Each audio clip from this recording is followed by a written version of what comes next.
Yes. Yeah, okay. So, very good morning to Dr. Avindu Disanayak. Sir always is very inspiring, and whenever he or Dr. Madhurima asks me to speak, I can never say no. So, thank you for giving me this opportunity once again. And the topic that I will talk on today is important and is close to my heart. That is because sometimes we keep talking about very big things in philosophies. And in the last talk, I spoke about digital humanities. I talked about social sciences in the field of interdisciplinarity and what the digital world is doing, what AI is doing.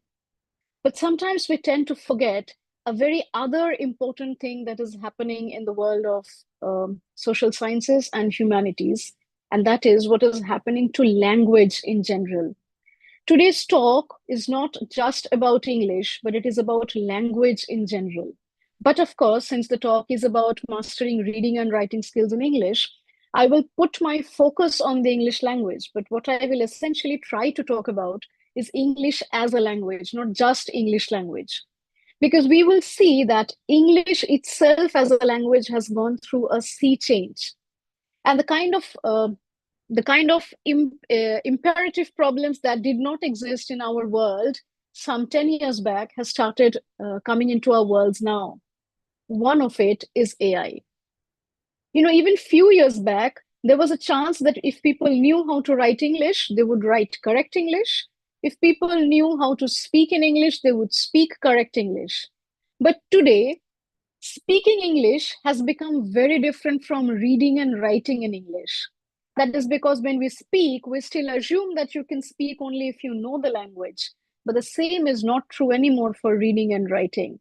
For reading and writing in any language, be it English or any other language, and in our case, English, what we have to keep in mind is that there is a huge technological corpus of English that exists in generative predictive texts.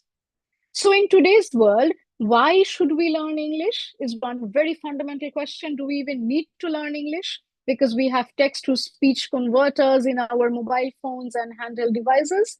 So, supposing I am in Sri Lanka and I don't know Sinhalese, I don't know Tamil, but I can just use my device to have a text to speech interpretation, and then whatever people will say from the other language, source language, I can automatically machine translate it to English and understand it in my language. Or I can even skip English altogether and translate it to my source language and mother tongue, which is Bengali. And I can completely listen and understand. And we two people can keep having a constant conversation without knowing each other's language. Such being the case, what is even the need of mastering reading and writing skills in English? This is going to be a fundamental question that we will keep questioning ourselves, this panel, and whatever we do, this is going to be one fundamental epistemological question that should always hover over our heads in these times.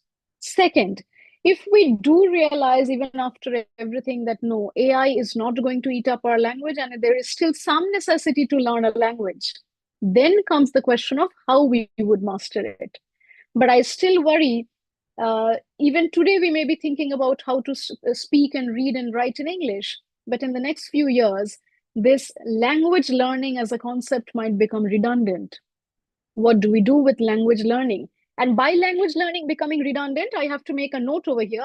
I am not talking about learning the native language.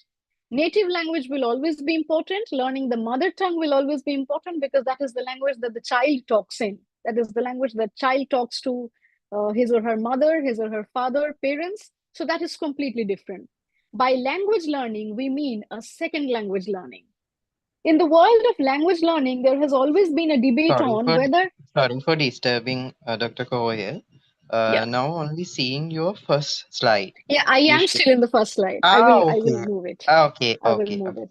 Okay. Yeah, yeah. Thank you. Thank you for pointing. And in fact, it can be interactive. I don't mind anybody asking a question in between also, because it has to be an interactive presentation. Otherwise, it will make no sense.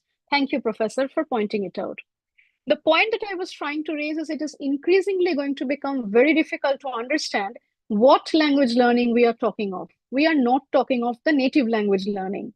We are only talking of second language learning, and there is a very big linguistic debate as to whether For second language, we can even use the word learning or not. Most linguists across the world and language trainers have, in the recent past, come to terms with the fact that for second language, the word to be used is no more learning, but acquisition. Having said that, we have now come to a new theory called second language acquisition, or SLA, to consider that we still have some importance of learning SLA to human learning is where our importance as language trainers and language learners come in. Even though I am always skeptical, and let us have this debate at the end of today's interactive session as to whether we really need to learn a language, but we'll keep that on hold for some time. Let's hope that we believe in second language acquisition manually. Only then today's talk will become relevant. Because when we are talking of reading and writing skills, at some point of time, we would talk about somebody learning English. It would mean that somebody is doing a graduation, an honors, or a majors in English. But today, learning a language like English, because you blame it on colonialism, you blame it on whatever, or it is not even a blame, maybe what has happened is an advantage. Today, reading and writing in one common language is not necessarily about doing a majors in that language. It has a lot of other functional benefits.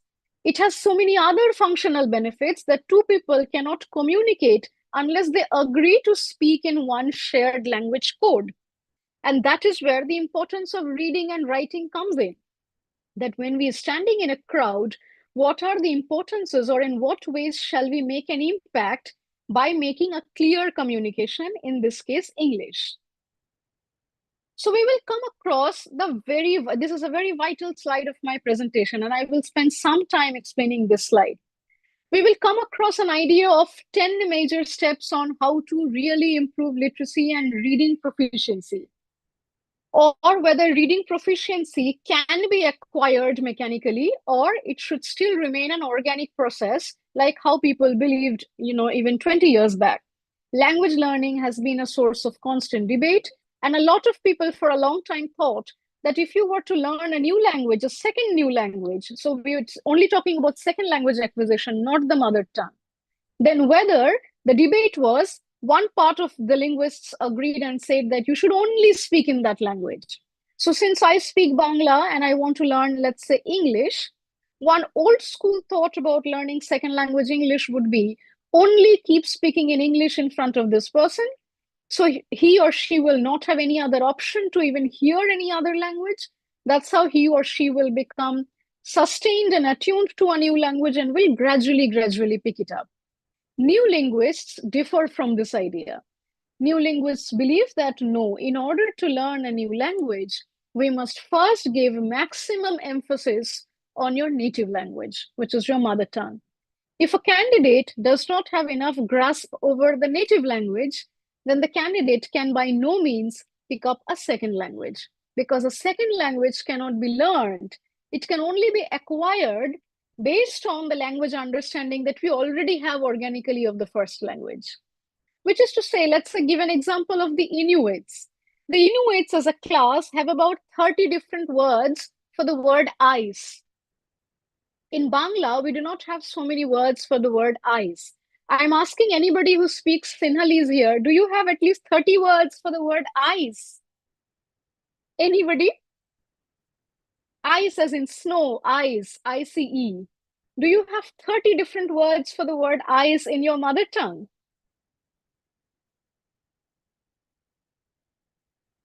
I am asking an open question. Anybody can answer this. Since I'm sharing the screen, I can't even see if anybody's answering on text. But I think that even in a country like, yes, was anybody speaking?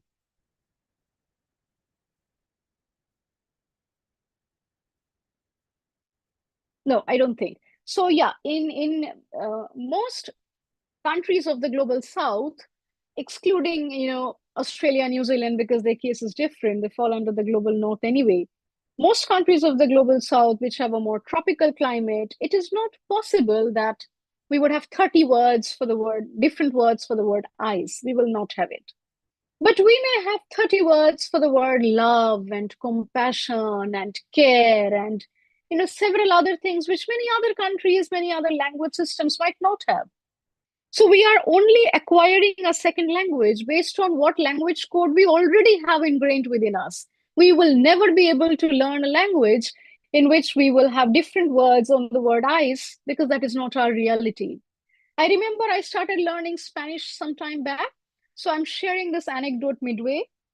So there was a shop in which I wanted a soda, and I wanted to speak in Spanish in order to ask for the soda. So I learned the grammar of Spanish and I went and asked, "Can you give me one soda?" in Spanish. And the shopkeeper started laughing, and I did not know why he was laughing. I stood there a little surprised and a little rattled in the head, and I was asking, "Why are you laughing?" Because then he said, "The word that I used for the word single soda, I meant give me one soda. But the way in which the word that I used for the word single means in Spanish unmarried." So basically, without understanding, what I really asked for in that shop was, "Give me an unmarried soda." But I did not know. I thought I was using a Spanish word for the word single. But I did not know that across languages, proficiency in a language would become very difficult to acquire at a second language level.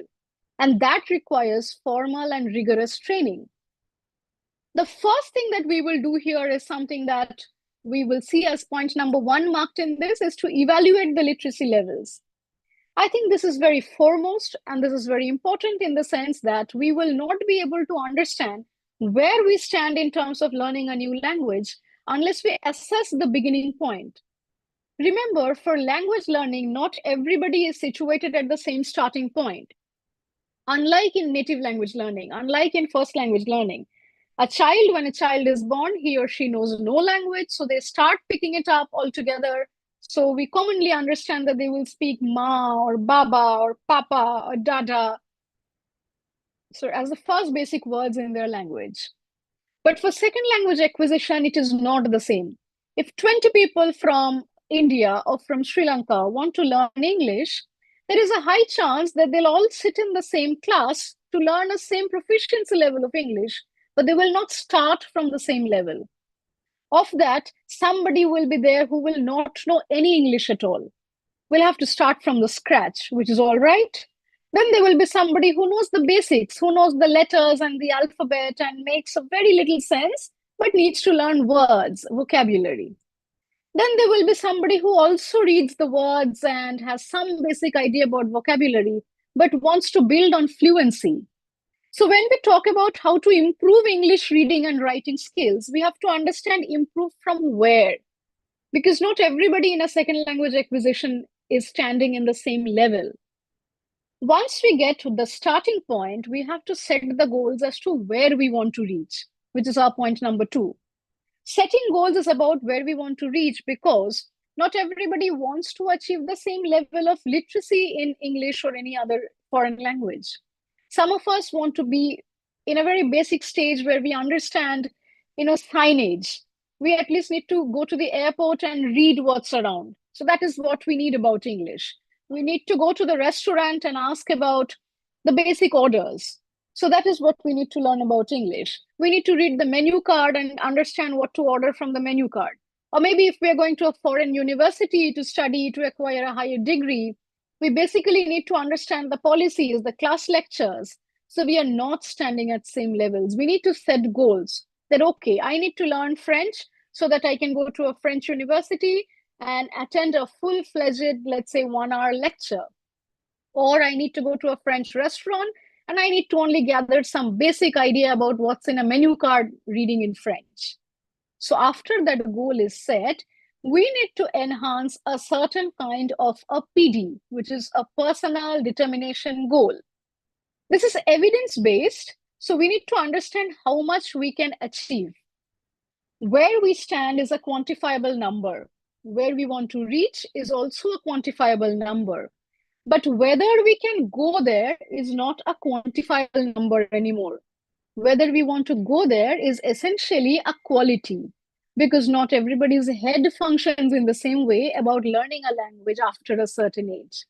And if we are above 20, we respond to language in a certain way. If we are above 30, we respond to language in certain other ways. If we have been to the university, we understand languages in a certain way. If all our world we have stayed in an urban setup, we understand language in a certain way. If all our world we have not attended college, we have set in a rural setup, we understand languages in a different way. And none of it is about right or wrong.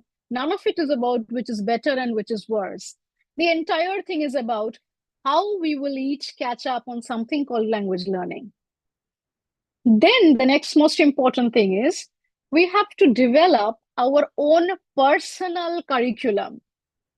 For second language acquisition, there will be something taught in the class. It will be called a syllabus. And when the syllabus gets a little more detailed, it will also be called a curriculum. But none of it will help unless we have a personal developed curriculum. Because this personal curriculum should align with what's happening around the world. There is no point learning language in the way that language was spoken 50 years back. The world has changed.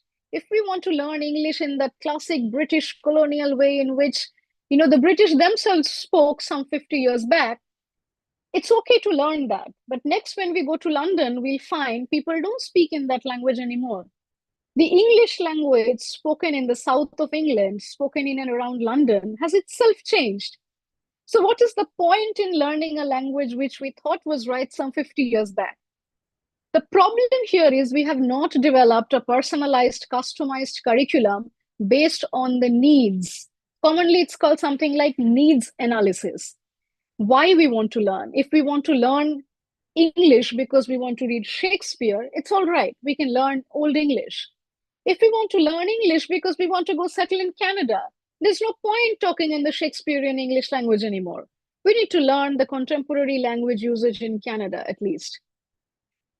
The next is to implement early intervention. This is where a trainer like me, or I don't know if other people in the members in the audience are language trainers also.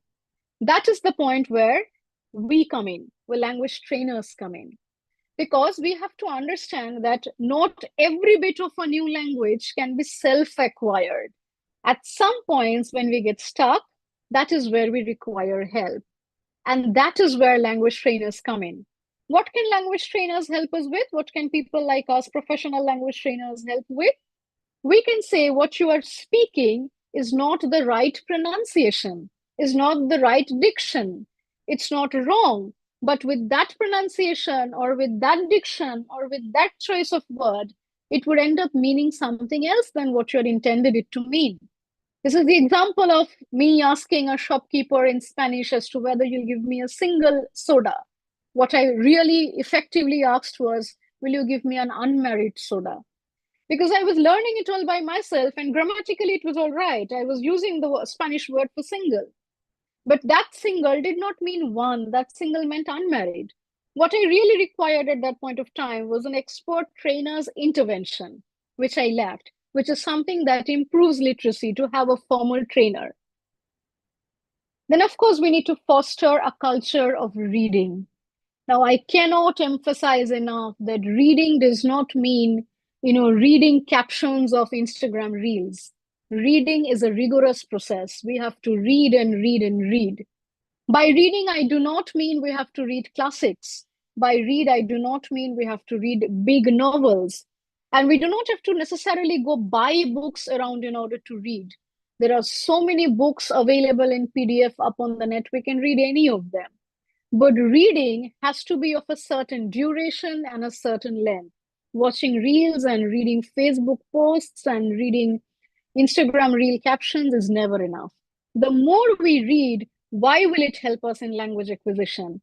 It will help us in language acquisition because we will read English or any language from multiple writers' perspectives. And we will understand in how many ways one language can be expressed. It's okay to say grammatically that you are stupid. Maybe it's grammatically correct. But some author will write it in a very interesting way. Some author will write it and, say, your brain is slower than a turtle. We will still talk about abusing somebody else and saying that you're stupid, but really we're not calling the other person stupid directly. We're using some kind of a figure of speech and we're making it interesting. Reading gives us an idea about how to say the same thing in multiple ways, but in the same language. It adds not just to vocabulary. Vocabulary is only one part of the entire process here. What we're really learning is expressing fluently in a language. Then we have to talk in that language with people around us. If I am a sole learner and I do not have people to talk to in that language, I'm not sure we will end up learning good English or good language. We have to constantly keep speaking with others about what we learned. Otherwise, it will not make any sense. These days, this is where I began my talk with. We have to leverage technology. For writing an email, we can have a debate. If you have to write a formal email, will you use a first draft through any GPT? My answer would be yes, please do. Instead of writing wrong English, instead of writing grammatically incorrect sentence structures, it's always a good idea to have a GPT generated text as a first draft, but never use it as the final draft. It loses the personal touch. People understand it's GPT generated, and there are many ways to understand whether any text is GPT generated, including proper technological identifiers which tell you the percentage of AI that is there in the content, including that. Leverage technology, yes. But should you use that technology unfiltered? No. There comes the next point, to monitor and adjust.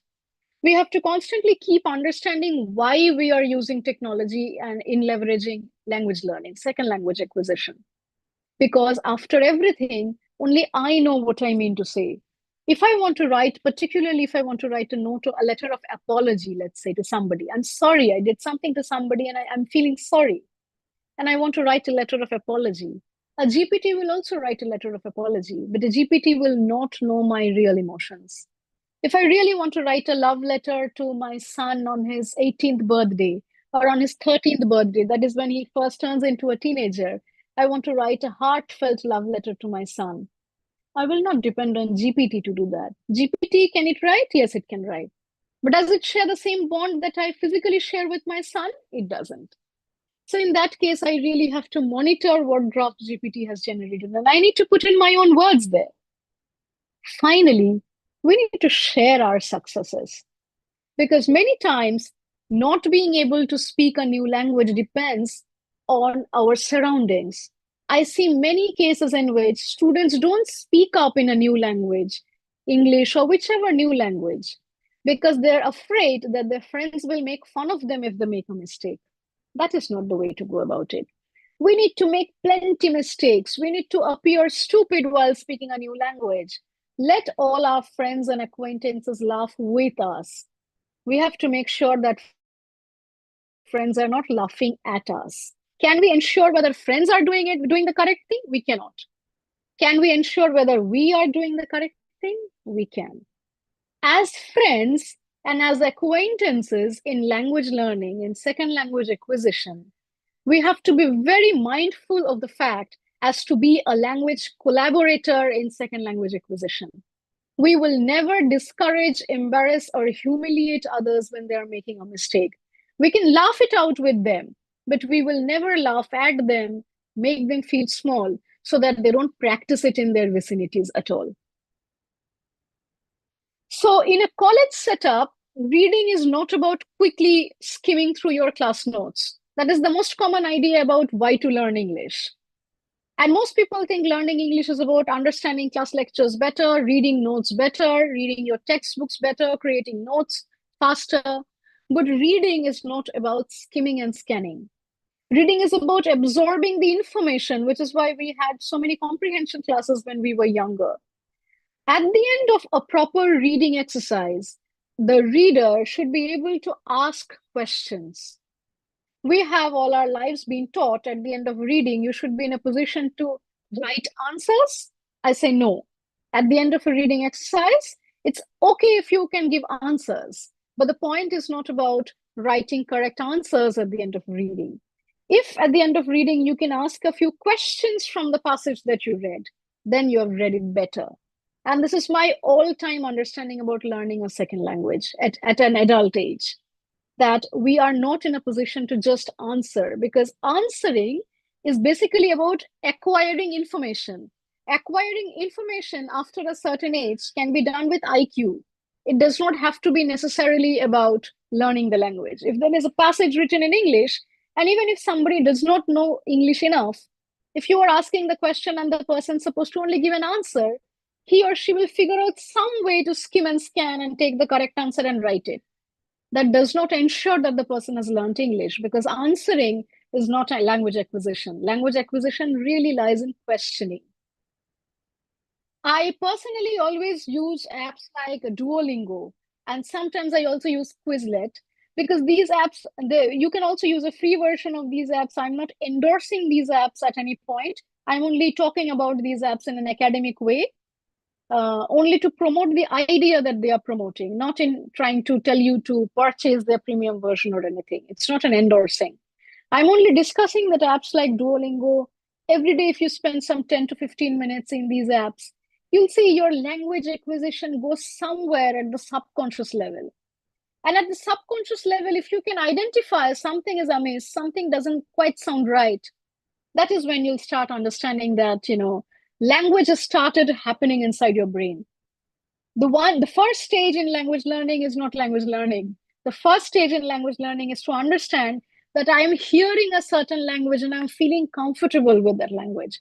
If suddenly somebody starts speaking in Croatian in front of us, most of us will stare at each other because we don't know what to make of it. But the moment we start feeling comfortable in front of a foreign language is when language has entered the subconscious. We only have to bring it up to the level of the conscious, and that is when we can start speaking and reading and writing. So this is some real statistics, and this is about classes of a junior section. So I'm only talking about grade 3 and grade 4 and grade 5. This is an example. We are currently talking about adult language learning, but I'm trying to show you that language learning between grades 3 to 5 happen at a much faster pace.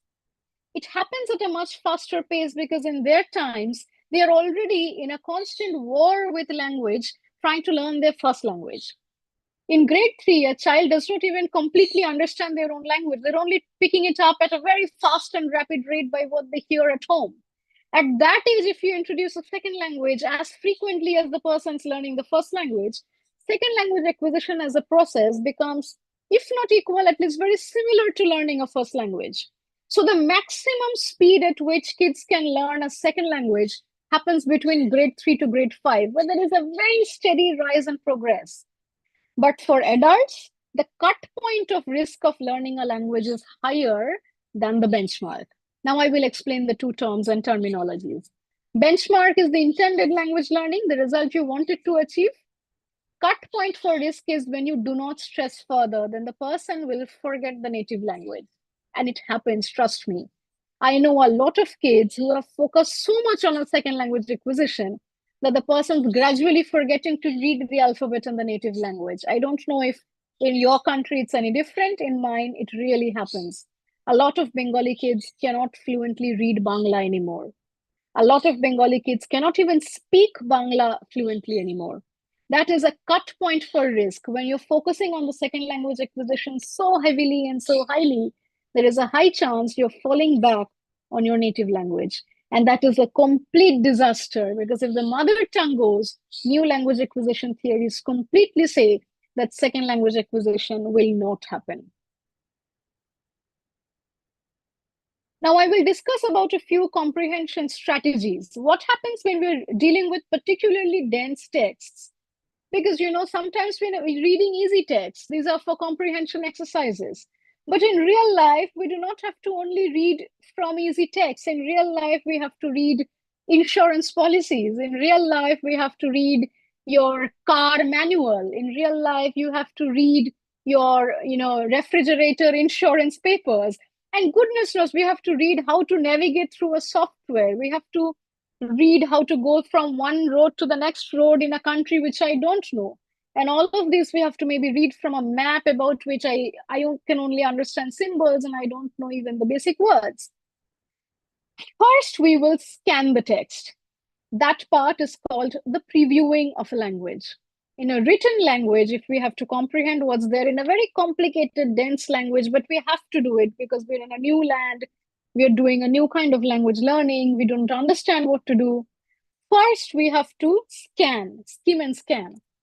In skimming and scanning, what do? We read the titles, we read the headlines, we read what is written in bigger fonts, because we understand that if anybody has put it in a title or put it in bigger fonts, it probably the writer herself or himself has wanted to make that more important part of component in the dense passage.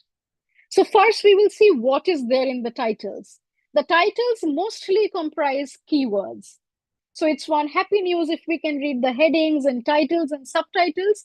We understand the framework of keywords that are being used in that particular passage.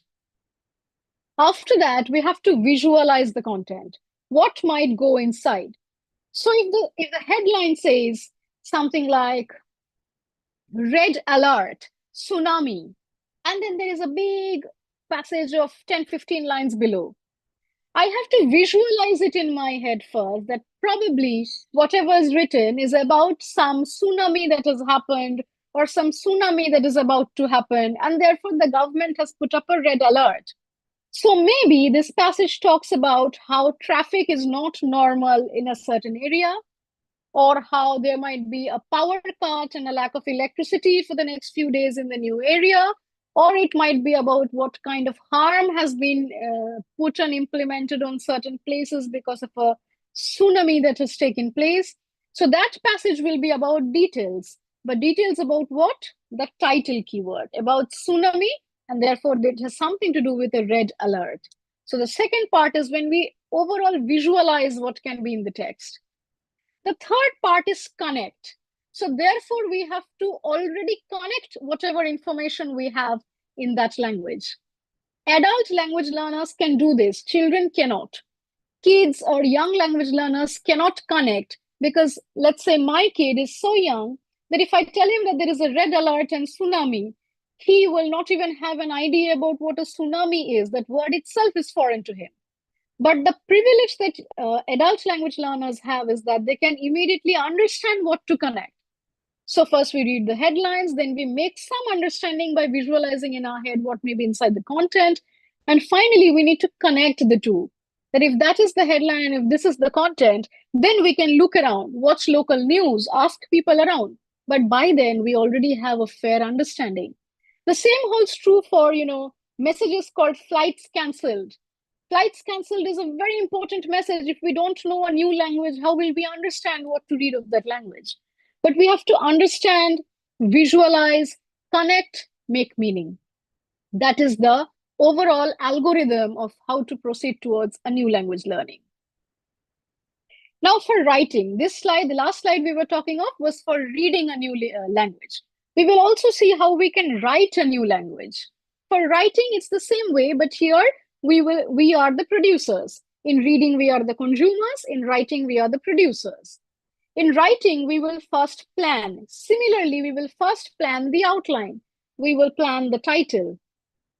If we have a very big, proper, designed, articulate title, then our readers, just like when we were readers, we used to focus a lot on the title and headings and subheadings. When we are writers, if we manage to produce a good title, heading, and subheading, we will also be somewhat sure that the other person will get some meaning out of it. Then we have to edit. We have to understand that there is no scope for ego in this. That if we write, there is a high possibility what we write is not right, or what we write is not good enough. So we have to edit our own writing. The point at which we edit our own writing, there are two ways in which we can edit our own writing. Editing self-writing is important because we not just edit for grammar. In fact, we do not edit for grammar. If we think that it is grammatically wrong, we would not have written it in the first place. Unless, it's a mere typography or something, which we will change later on, but that's another thing. For real editing to happen, grammatical editing, semantic editing, syntactical editing, if we think it is wrong or it is not as good, then we would not have written it in the first place. When we write it, we believe it is not bad. To edit, therefore, means to edit the thought process. And that does require a kind of flexibility in one's mentality to say that I understand what I wrote is not good enough, and I am in a position to acknowledge it and to change it. Finally, of course, we need to get feedback from our peers who are in the same level learning a new language. Otherwise, it's no use. Sometimes it is a flipped classroom scenario. Sometimes it's a mixed classroom scenario in which we can each pass off our pieces of writing to our peers. And we will get feedback in the form of verbal feedback, in the form of maybe written feedback, or maybe people can even give you a score, a friendly score as to how much your piece of writing can fare out of 10. Unless we keep doing this to each other, and of course we will not have any malice, because I am rating somebody else does not mean I will give the other person less score, or if that person is a friend, it does not mean I will give the person any more score. Objectively, if we keep putting some score, it will help us understand if my language is reaching another person's language psyche with the same learning levels. If I go and ask my teacher to put me a feedback score on what I have written, the teacher obviously knows more than me. So the teacher will always be in a position to point out my mistakes. Before that, we can take a peer feedback. A peer feedback can be done even technologically. There are many tools. I have given an example of Grammarly. Most of us use it. There is so many other tools, Turnitin. There are many other tools also. We can use tools, or we can even do it manually. Because when people are in the same language learning levels, they understand whether the piece of writing is good or not. That is a very effective exercise in understanding where we stand in terms of writing in English or in any foreign language. Finally, as people working in an academic institution, it's important we understand how to improve our academic writing skills, because it's not just about reading signals and signages and the traffic and newspapers and restaurant menus. It's about writing academic papers.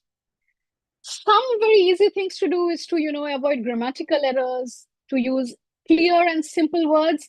Do not go long and long and long in sentence. Break it, make it crisp, make it short, and give a proper summary to each topic. So therefore, use proper paragraph designs. A paragraph design helps because you understand that this paragraph talks about this particular idea. It helps us skim and scan better. Apply your critical knowledge wherever it's important. And of course, very properly plan your headlines and subheadlines, because if you are a pro, you are a pro. If you're not a pro at a new language, then using effective headlines and subheadlines will do half the work for you.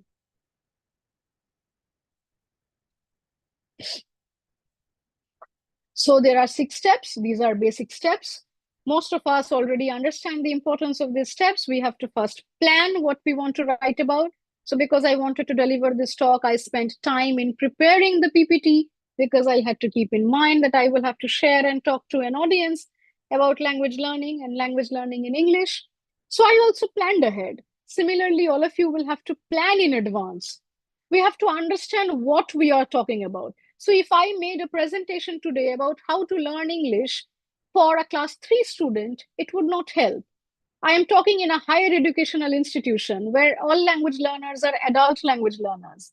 So we have to understand the requirement that here talking, writing, reading in English means acquiring a second language for an adult language learner. Unless you get your target group right or you understand your requirement right, you will not be in a position to understand what to write about or what to read, what to speak on. Research your topic thoroughly. It comes with age and comes with experience. In day one, in your first presentation, you may not be as fluent and as effective a trainer and communicator, but gradually you'll reach there. But you have to get the research right. If you're not researching properly on what you're saying, then it will not make sense. You have to stay organized and then write. And then finally, you have to publicize your work and you have to understand what you're doing. There's no other way. There's no other way. No matter how grammatically correct you are, unless you make an impact, unless you make it effective, unless your personality stands for what you speak, there's no other way you can have an effective communication. It just isn't about whether you're grammatically writing correctly or not. It's much beyond that. It's way beyond that. So yeah, so some common mistakes that we can avoid, and even if the mistakes happen, how we can fix it.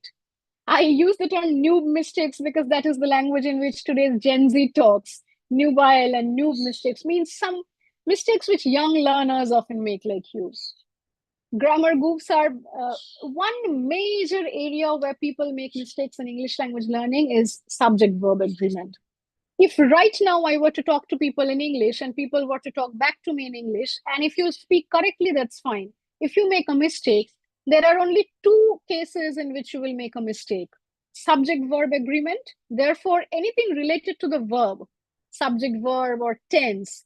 So anything related to the verb is one area where people will make a mistake, and a and the articles, that is where people will make a mistake. These are common understanding. If you get your verbs right and if you get your articles right, then you'll always be in a better position. Articles is easier to learn.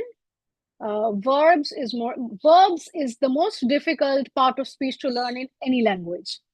In our native language, in our mother tongue, we don't understand how complicated verbs are because we pick the language up in a very organic, non-grammatical way.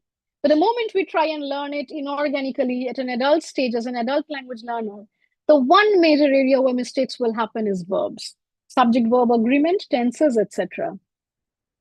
And because these days many people want to write correct English and therefore use technology, therefore use AI, use GPT, there is always a chance that you'll either plagiarize or your content will be heavily AI infected. In both the cases, if you are using somebody else's source, always properly cite somebody else, whoever has made the content and you're using it or reusing it for academic purposes, mention it. If it is AI generated, I personally don't mind the first draft being generated from AI sometimes. It's all right. But it should always be manually monitored and ensured that the final product is not AI generated. Final product has to have your own touch. Otherwise, remember, everybody in the class will write the same thing. Everybody in a discussion will write the same thing. It will take away the spark that we can individually have if we were to write our own thing. Good, bad is something else. These days, I feel rather happy when sometimes students give answers, particularly in assignments which they write from home. And if I see it contains an English error, it gives me so much pleasure because then I understand that the person has written himself or herself, has not used a GPT and has come up with a mechanical, organic, correct English. I feel very happy when students sometimes make minor grammatical errors here and there. These are common typos. They exist in any kind of conversation, not just academic conversation. They even exist in common WhatsApp errors. The difference between your and you are, the difference between then and than, the difference between it's and it is, the difference between to lose and the fact that this is lose, between a and, between O double F off and O single F of, between here and here, between two and two, and the final mistake everybody seems to have a problem with when they're learning a new language in English is there, and they are. These are very common typos. So if you can have a certain kind of a pin board in front of you, if you're learning a language, if you can pin it in front of your softboard, you can always check. You can have a checklist of these common typos because these won't even get rectified by autocorrect. These will not get rectified by autocorrect because these are all correct English. Only you know which you wanted to use. Autocorrect will tell you if there is a spelling error, but all these words are correct words. There is no error in any language as such. So only you know which you wanted to write and where. So these you can have a checklist and pin it up in front of you so that whenever you're writing these words, you can clearly understand which words you're using. And gradually through practice, you'll get there. You'll organically start understanding what is what. So these are some pro writing tips. Make sure your sentences are not of the same length because if they are, you immediately understand it's GPT generated. GPT has some kind of an algorithm where all the sentences are structured in same length. The paragraphs are almost equally of the same size and order. So you immediately get to understand that you have not written it on your own. I suggest your sentences should have varied rhythms and sizes. It makes you understand that the person's written on their own. Then sometimes you can use an active voice. It's not always imperative in academic writing to use a passive voice because passive voice is important. Academic papers can write passive voice, but when you use active voices, it shows that you have your contribution in it. And after you finish your entire writing, it's always a good idea to read aloud. Because sometimes in your head, you're thinking it's right, your ear will think it's wrong. We learn a language through different sensory organs. There's something in the eye that will catch if there is a spelling error. There's something in the ear that will catch if there's some awkwardness or oddity in the way the structure has been formed. There's something in the head which will tell you there's a problem with the semantics or the syntax. Different parts of human recognition responds to different angles in a language. So writing is not necessarily finger and eye coordination. We can include a third coordination of the ear to read aloud our own pieces of writing to have a fair bit of idea of how it sounds to the ear. At this point, if everybody is ready, I have just two exercises and I wanted people to participate in the exercise. Can we have the floor open? I will show this image, and if people can look at the image for 2 minutes and say something that is reading an image. Yes, dear students, I kindly request from all the your side, please attention to this and please do. Nasmi and Deshan, Satish, all my students, please do. Yes. Yes, over to you, Dr. Koyel. Yes, please continue. Yeah. So anybody, just look at this image for 2 minutes and then speak something about it. Yes, definitely. These images are all AI generated.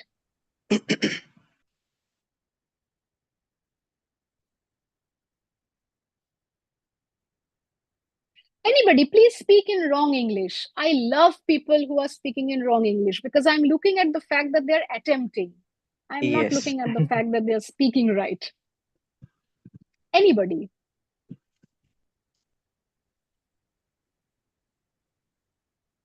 Or let's do something because individually nobody will take up the initiative. Let us all turn our cameras on at this point. First, let's turn the cameras on and let's have something like a class discussion where people Yes, can speak definitely. together. Yeah, Dr. Koyel, I think it's very great. Yes. Yeah, yeah. So all done, I think I will appoint by appoint because I think it's a great. Yes. Nasmi, are you ready? So yes, please do your activity. Good morning to everyone.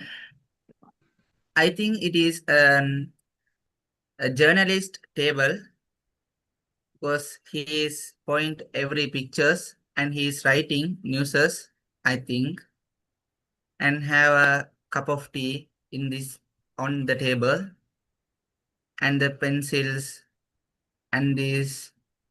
That is, I think this is a morning or evening time because sunlight is inside the windows and they picked all the pictures he noted on the board and have a paint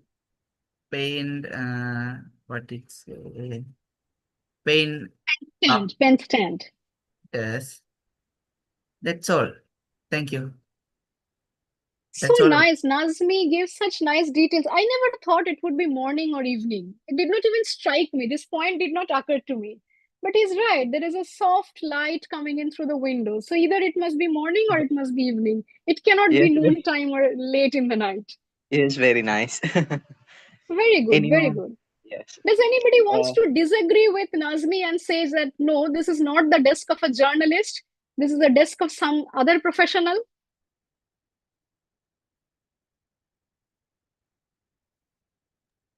Shehani, are you there?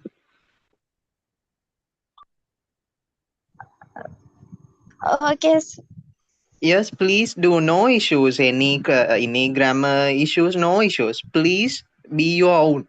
No issues. Please do. I think this is a morning, Yes. and I think this is a morning. This table, uh, the cup of tea on the table, and the and near to Okay, book. Shehani, may I interfere? Yeah.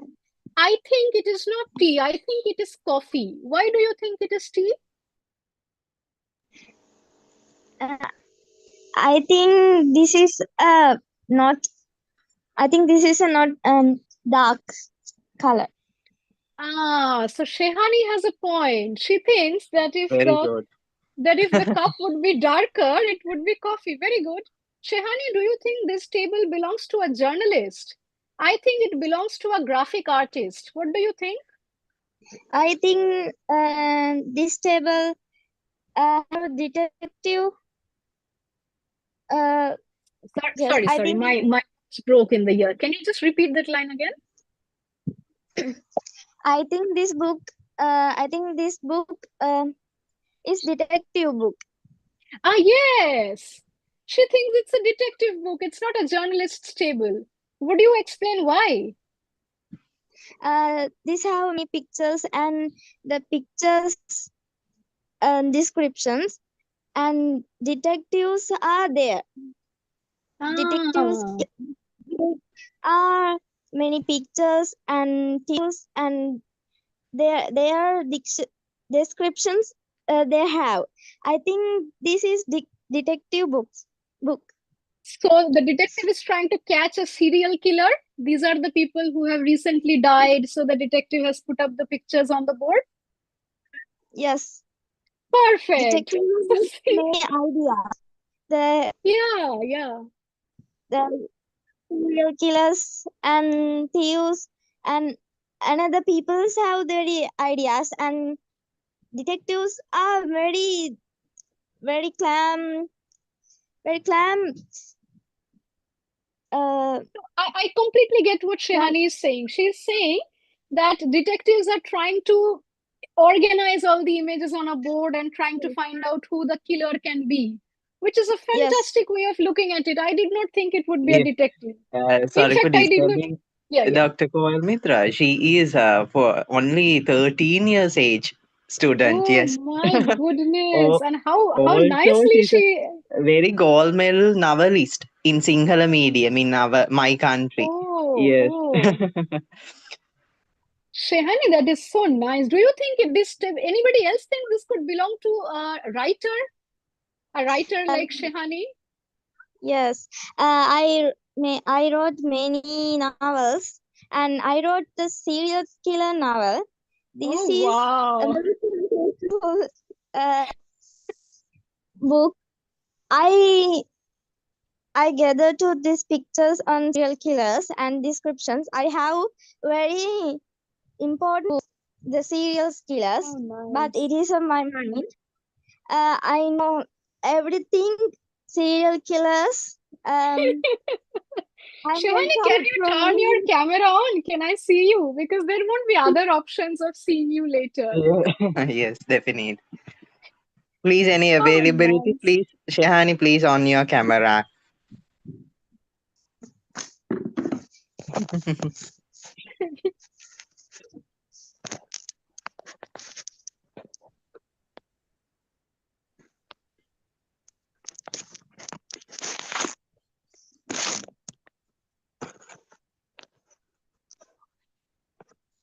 How nice. See, this is what we were talking about. That, oh my goodness, I just met a nice, cute Sinhalese novelist. How fortunate I am. Very Yes. good. This is about peer feedback. We Thank should you, madam. learn a new language in a way in which we are conversing between each other. That creates a whole lot of impact. We will now move to just another exercise. I just have planned two exercises in advance. If anybody wants to speak on this topic, this is a very pretty picture. People would love to talk about it. Okay. Uh,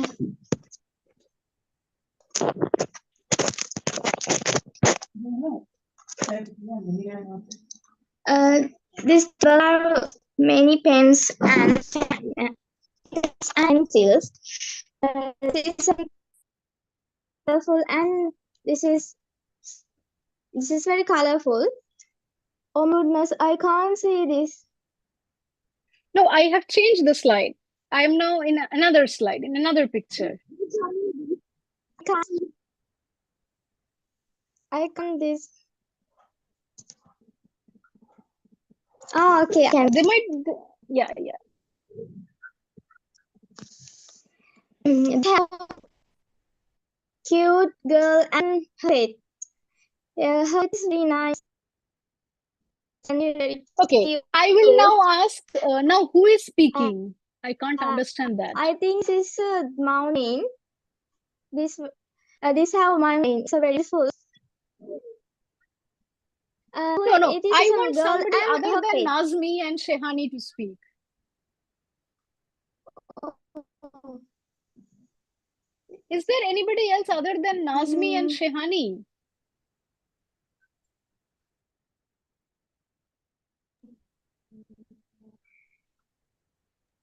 Any other participant here? Okay, Nazmi has turned his camera on. Let's talk to Nazmi again. Nazmi, I just want you to give a name to the girl and give a name to the dog.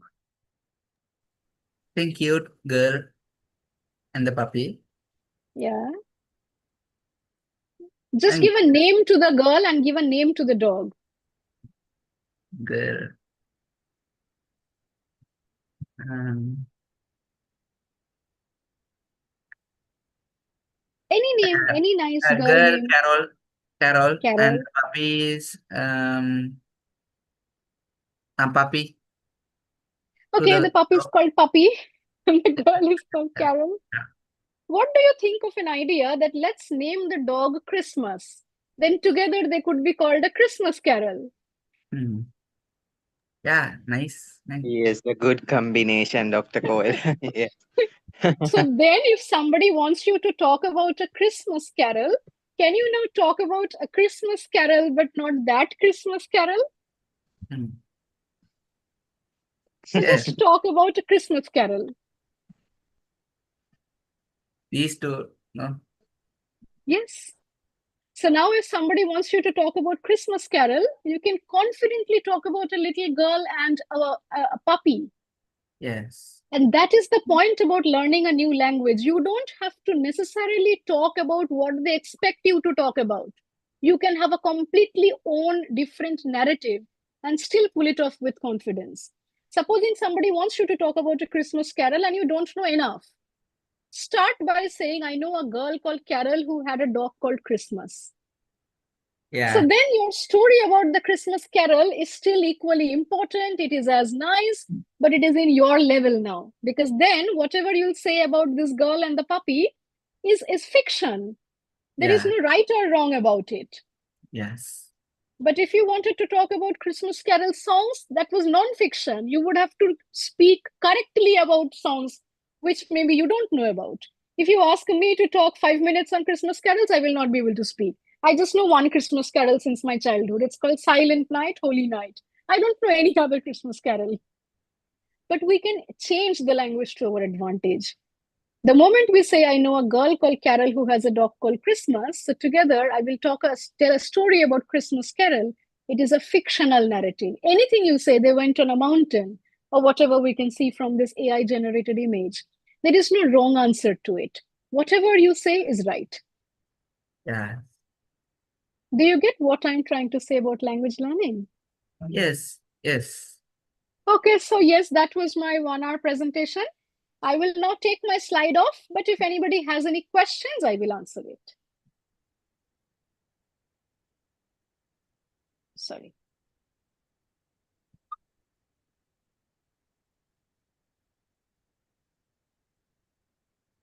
Sorry, I'm not being able to close the presentation. But anyway, if anybody has any questions, please ask. Yeah, managed. Any questions, any feedbacks? Yes.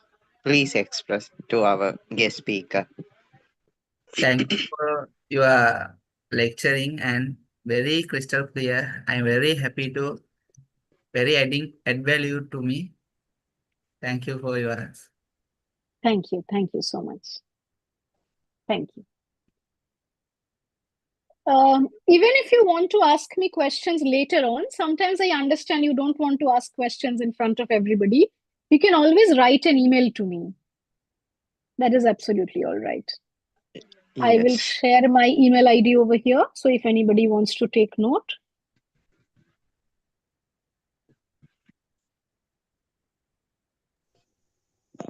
thank you for joining us, and thank you all. You are very good, I think. Thank you I so love much. I love your voice and your feelings. Oh, You sweet. are very smart. Thank you join our uh, one day meet Thank you to so much. All of you, I invite all of you to write emails to me. Please write, because the more we talk to young people like you all, we grow younger in age. And who wants to Yes. look old? We all want to grow younger in age. Dr. Koyel, I think she's want to be a professor in English one day. Yes, Okay? because yeah, she's Yeah, yeah, yeah. If you require any help from India, yes, please officially reach out to me. I will see how much I can do about it. yes. So yes, thank you very much, Professor Dr. Koyel Mitra. It was truly an honor to have you with us today. Your insights, knowledge, and engaging presentation have been incredibly valuable and thought-provoking for all of us, especially me, because I also criminologist no? Because now I am learn lot under Mm-hmm. your this session. So on behalf of Ashadi Wisdom Campus Sri Lanka, we express our sincere gratitude for taking the time to join us, contribute to the academic growth of students and faculty, especially Department of Foreign Languages, special related to the English. So we look forward to more such inspiring sessions in the future. So thank you very much again. Thank you Always, very much. always, sir. Thank you so much. May I take your leave now? Yes, sure, doctor. Yes. Thank you, sir.